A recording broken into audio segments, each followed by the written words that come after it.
Politika mund të udhëheqë shtetin, por ekonomia e mban gjallë. Është koha për intervistën e ditës. Në minutat në vazhdim do të flasim për ekonominë me profesorin universitar Abil Baush. Mirëmbrëma dhe mirë se erdhët. Mirëmbrëma, faleminderit për ftesë.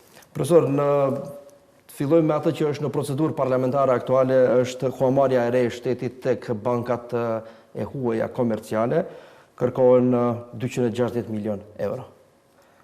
Është normale, jemi para një situatës në të cilën nëse keni pa disa parametra para se të kërkohet kjo huamarrja, do shihni disa treguese se pse mirën këto borxhe. E dini, korridori 8 do t'i vazhdojë afati i mbarimit të korridorit 8 deri për 2 vite.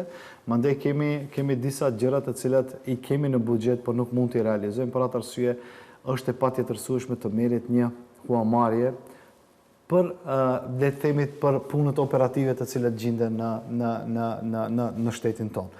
Dhe do duhet kjo të vijë. Edhe dyta që është shumë e rëndësishme, ne kemi edhe borxhe të tjera të vjetra të cilat do duhet patjetër t'i rikthejmë dhe është normale të mirret një sumë kaq e madhe.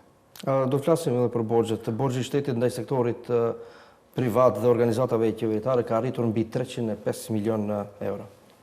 Bëhet fjalë për detyrimet prapambetura, kjo fillon prej dhjetorit të vitit të kaluar 2005, kur nuk kishim realizim të hyrave publike në vendin tonë. Deri 9.1, nëse më kujtohet, 9.2% nuk u realizuan të hyrat publike, të hyrat për dallim më të dale të cilat ishin në atë vit, dhe nëse u kujtohet, atëherë buxheti u mbyll për çudi në mes të dhjetorit, dhe prej atëherë filloi disi të paraqitet kjo borxhi të cilat qeveria, do të thonë në këtë rast Ministria e Financave, filloi të paraqet ato pikat e para ku të kishte dobësitë, sidomos dobësitë borxhit të cilët paraqitet të ndërmarrjet dhe të gjithë ato operatorët të cilët gjenden në vendin tonë. Tash ky borxhi publik, borxhi të ndërmarrjet është i disa llojshëm. Do të thonë njëri është për prokurimet publike të cilat ju kanë borxh ndërmarrjeve komerciale në vendin tonë, e dyta kthimi të TVSH-s, që është jashtëzakonisht shumë alarmante se nuk kthehet ky në ndërmarrjet, aktive ju nevojiten mjete likvide për të funksionuar, dhe të tjera projekte të cilat janë realizuar dhe nuk janë të paguara nga buxheti i shtetit. Borxh kanë edhe institucionet shtetërore. Domethënë ky borxh, sipas të dhënave të Ministrisë së Financave në 3 muajin e parë, ka arritur mbi 600 milion euro. Po flasim për institucionet shtetërore. Pse këto institucione me pronësi të shtetit nuk mund të shlyejnë këto borxhe, madje edhe thellojnë edhe më shumë në këtë 3 muaj? Kjo është histori e dhimbshme dhe histori, do të thonë, që nuk është e bën prej dje par dje, po është me dekada janë këto borxhe të cilat bëhen te ndërmarrjet publike. Arsyeja është sepse menaxhmenti është i dobët atje, edhe për çdo ditë nuk kemi një qasje më të mirë, efektive dhe efikase të punës të këtyre ndërmarrjeve publike.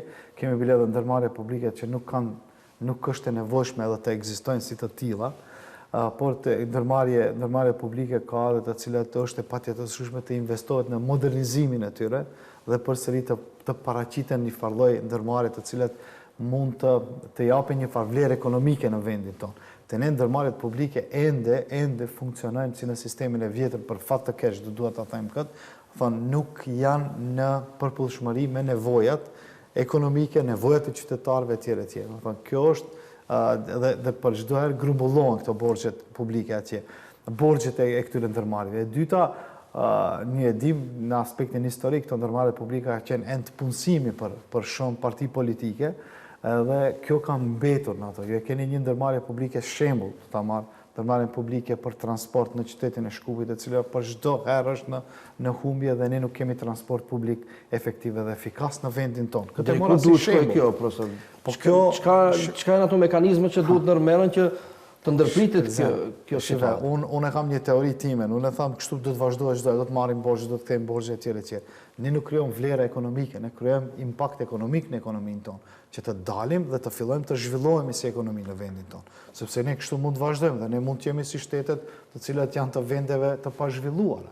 Po edhe ato janë shtete, ato kanë një farë legitimiteti, sovraniteti etj. Edhe bëjnë një farë lloj ekonomie.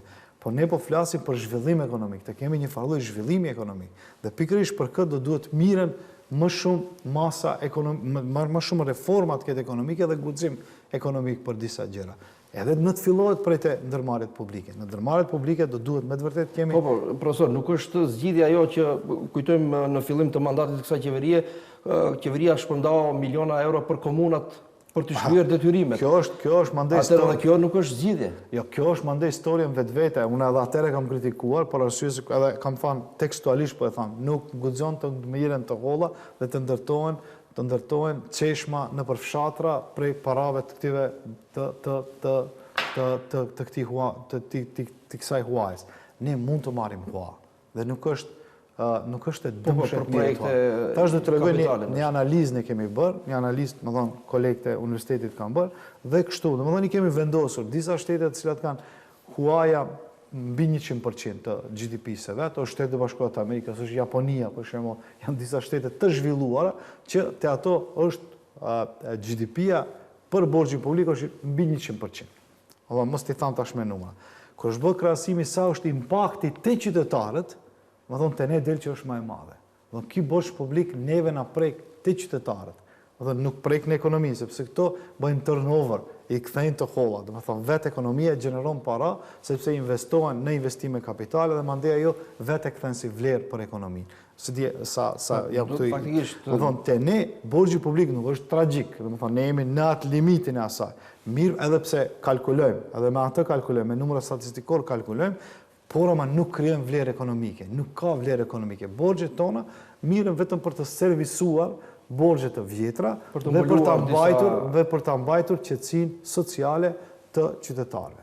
Nga ana tjetër i fusin borxh qytetarët, ndoshta edhe ata që ende nuk kanë lindur. Absolutisht po, kjo është e vërtetë. Do thonë edhe ta shifeni, është e palogjikshme, ndoshta kështu nuk krahasohet, nuk mund ta krahasoj si ekonomist, por është e palogjikshme kur ti ke rritje ekonomike 3%, 3.2% dhe borxhet kur i merr dhe kreditin kur e kthen e ke me 3.5%, 4% për arsye se ti edhe në ratingun kreditor je shumë dobët. Profesor, ndëgjuam Komisionin Evropian sot ka miratuar 65.7 milion euro për Maqedoninë, është në kuadër të këtij instrumenti për reforma të rritjes. Tash a ka gjasa që edhe këto mjete të përdoren për të mbuluar ndonjë borxh apo janë të dedikuara? Këta nuk mund të më pyetet që shansa më e madhe si është që të dalim prej kësaj, kjo është shansa më e madhe si dalim prej kësaj, nëse ne inkuadrohemi në Unionin Evropian dhe fillojmë Unionin Evropian ta kemi një farë mentori për reformat të cilat duhet i bëjmë në vendin tonë. Dhe kjo është parë në disa shtete të cilat i kemi përreth neve. Kuptoni? Të parat të cilat miren nga Unioni Evropian, 65.7 milion, në cilat 30 do të shkojnë në buxhet, të tjera do të shkojnë për investime tjera në kornizën e investimeve për Ballkanin Perëndimor, është tash të jap përgjigjen e pyetjes tënde, nuk mund të përdoren për gjëra të cilat nuk janë të parapara me politikën të reformave të vendit tonë. Nuk mundet, për shembull, sepse ti për çdo moment do duhet të shkruash raporte të tregosh se ku shpenzohen çdo 6 muaj të dorëzojmë një raport në Bashkimin Evropian. Tash nëse ti ke në agjendën tënde reformuese të ndërtosh ndonjë çerdhe, ndonjë shkollë etj si investim kapital, është krejt në rregull. Thonë, këtu jemi krejt në rregull. Nëse ajo është në përputhshmëri në agjendën e reformave. Por ama, ato para do duhet ti përdorish në reformat të cilat i ke në vendin tonë. Dhe kjo një sinjal, shkëlqen, është një sinjal jashtëzakonisht shumë i madh i Unionit Evropian dhe duhet këtë ta marrim si leksion, sepse i vetmi shtet se merr kaq para në rajon, nëse nuk gabon, Maqedonia ka sumën më të madhe të. Edhe dyta se kanë, domethënë, ekziston një farë lloj goodwill-i për Unionit Evropian që të jep para, të investojë në Republikën e Maqedonisë së Veriut, që të bën një farë lloj zhvillimi ekonomik ose reforma të cilat ne i kemi të patjetërsueshme që të kemi. Është fokusuar kryesisht te digitalizimi dhe arsimi. Po kjo është e rëndësishme për arsye se me digitalizim dhe me arsim ti ke vlerë shtuese në ekonomi mund të bësh. Po këtë mund ta flasim. Si profesor, si ekonomist, me çfarë note do ta vlerësoje punën, politikën ekonomike të qeverisë në këto 2 vite? Shëzën, duke marrë parasysh gjitha zhvillimet që kanë ndodhur. Unë do të them njerëz do t'ja nisi kështu. Nda gjithë analizat që kemi bërë, me këto parametra ekonomik që kemi, me këtë kapacitet edhe në sektorin privat, edhe në potencialin i resurseve humane, edhe të vetë qeveria, kapacitetet që qeverisë, ne nuk mund të kalojmë më shumë se 3 deri në 4% rritje ekonomike të GDP-s, 3 deri në 4% në vit. E tash, nëse ne nuk bëjmë reforma, nuk mund të kemi zhvillim ekonomik. Nuk mundet. Është e pa mundur në këto kushte të kemi rritje më të madhe ekonomike. E tash, nëse më thua si e vlerëson këtë, edhe mos jem pi atyve profesorëve të cilët i zrojnë në provim, po do t'ja vojnë veç një notë kaluese, vetëm t'ju jap shpresa, njëse si Unioni Evropian që ju ka dhënë shpresa, edhe unë të njëjtën do t'a voj. 1-6. Po, nëse është kaluese. Edhe atë, si thohet, me këmbë të qelqit. Profesor, a mjaftojnë masat e ndërmarra të ekonomike që i ka bërë qeveria deri tani, a nga ana tjetër kemi ankesat të qytetarëve për çmime të larta, për shtrejtime produktesh. Në fakt, ai feedbacku në teren nuk është ajo ndoshta që kanë kërkojnë qytetarët. Shkëzem, për herë të parë e kam lavdruar me këto masa qeveri. Do thonë, ishte shumë imediate, shumë shpejt, e bëni këtë, do thonë, e ndaloj rritjen shpekullimin të derivatet e naftës. Por kjo nuk ka në vetë një senzacion. Thonë, nuk mund të presim se kjo ka ndodhur një senzacion. Është një masë e cila do duhet të jetë integruese me masa tjera të cilat do duhet ne t'i bëjmë. Edhe afat shkute, edhe afat mesme, edhe afat gjatë. Do thonë, ishte në rregull deri në një moment të caktuar. Te ne, nëse e shohim se masa e rezultate teprojnë me shfrytëzimin e kësaj mase. Kuptoni, ishte e njëjta nëse të kujtohet me përkufizimin e çmimeve dhe marshë. Do thonë, ne nëse kuptojmë një gjë se është në rregull, është afat shkute dhe fillojmë të teprojmë me këtë. Do ne e ngulfatim ekonominë më njëherë, se di sa jam i qartë. E tash, ne para se ta marr masat për kalkulimin e çmimeve të derivateve të naftës, pikërisht atë ditë e prun neni kur duhet ta ndrojnë dhe të fillojnë ta bëjmë kalkulimin e në masë javore, e rikthyen, ne e bëm një gjë që në bazë ditore të bëhet kalkulimi i naftës. Është kthyer në të vjetrën pra me një në javë. Rikthehet në të vjetrën. Kjo ju mundson të kemi masa shpekuluese. Dini, shkum ne filluam të parkohemi para pompave të benzinës dhe çka kishte te pompat e benzinës, nuk kemi në harxhuar naftë. Do thonë, e pamundur për arsye se për 30 ditë do duhet operatorët e derivateve të naftës të kenë rezerva të naftës dhe është e pamundur të mbarojnë brenda naftës. Kjo është shpekulim. Kjo që po bëhet me kompanitë, konkretisht kryeministri sot e tha me Oktën do të vazhdojmë bisedimet, ulja. Pastaj është çështja tjetër, ulja e akcizës për naftën dhe jo e TVSH-s, ndërsa për benzinën ulet TVSH-ja. Kur kemi parasysh lëvizjet e çmimeve në bursë botërore të naftës. Këto bisedimet me kompanitë private më duken shumë interesant duke. Do thonë, apo japin efektin e duhur. Nuk e di a japin efekt, duhet të analizojmë këtë punë, por e dini se nuk mundeni të pritni ju në vullnetin e mirë të sektorit privat. Do thonë, ju lutem mos i ngritni çmimet ju. Do thonë, ju lutem. Do thonë, ti ke instrumentet e tua, e ke politikën tënde dhe mundësinë se si mund t'i ndalosh këto. Dhe ti duhet ta bësh këtë. Do thonë, për të mirën e qytetarëve, po edhe për të mirën e bizneseve. Se di këtu sa jam i qartë. Do thonë, unë mund të them, mund të kemi bisedime, mund të dalë me vullnetit mirë. Mirë, po, unë nuk mund të kërkoj, do thonë, prej kompanive që ato në bazë të vullnetit të tyre të mirë të mos i ngrisin çmimet. Po jo, do ta kontrollosh ti nëse ai bën diçka që është jo ligjore edhe jo konkurruese në tregun. Atëherë do të marrish masë. Për këtë jam duke thënë, qeveria duhet i parapri ndryshimeve, duhet i parapri krizave, jo të ngulfatet në për krizë. Këtu duhet desha dalë, duke pasur parasysh se nuk dim se çfarë do ndodhë me luftën Iran-SHBA dhe ngushticën atje, apo a jeni duke parë ju masa më afatgjate se çka do ndodhë me do të kemi naftë mjaftueshëm, do të shkojë çmimi shumë lart apo ne prej 2009-s kemi kriza. Do të thonë, edhe përveç masave po kjo më të kësaj natyre, kjo për herë të parë kështu. Për herë të parë kemi kret krizat ne. Më thonë, ne prej atër kemi kriza. Ne prej 2008-s kemi krizën, në fakt, me kredit hipotekare të Shtetet Bashkuara të Amerikës, e krizë që shkatroi rrjetin financiar të botës. Më thonë, përveç masave afat shkurte, nuk pash një mas afat mesme ose afat gjatë. Për shembull, nëse ti ke problem me ushqimin, E 2009 na kish, a u mbyllën kufit, a u paraqit problem për të furnizuar me ushqim popullatën.